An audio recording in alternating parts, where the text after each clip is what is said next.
ওই যে ওখানটায় প্লাস্টিকের মধ্যে তো ওই প্লাস্টিকে তো কোনো বেগুন নাই।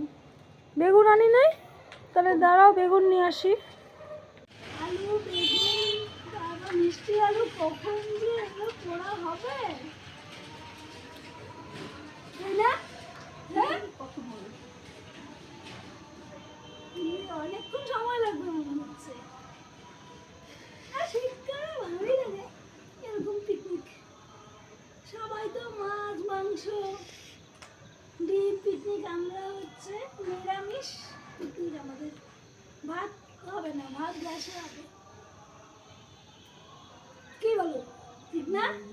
হ্যাঁ আমরা হচ্ছে গ্রামের বাড়িতে এরকম করে খাইছিলাম অনেক ছোটবেলায়। এখন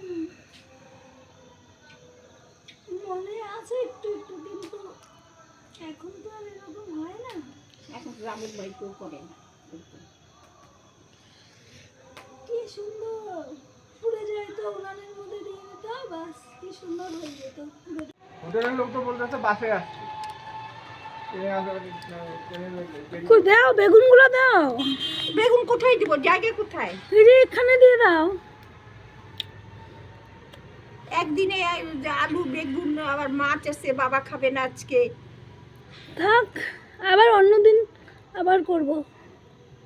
আজকে আলু, মিষ্টি আলু, বেগুন এই চলে পিকনিক। বাসায়, আমাদের তো কোনো বাবারও কোনোটাতে আপত্তি নেই। কে বলছে? কে যাচ্ছি। বলছে আপত্তি নাই? যাও।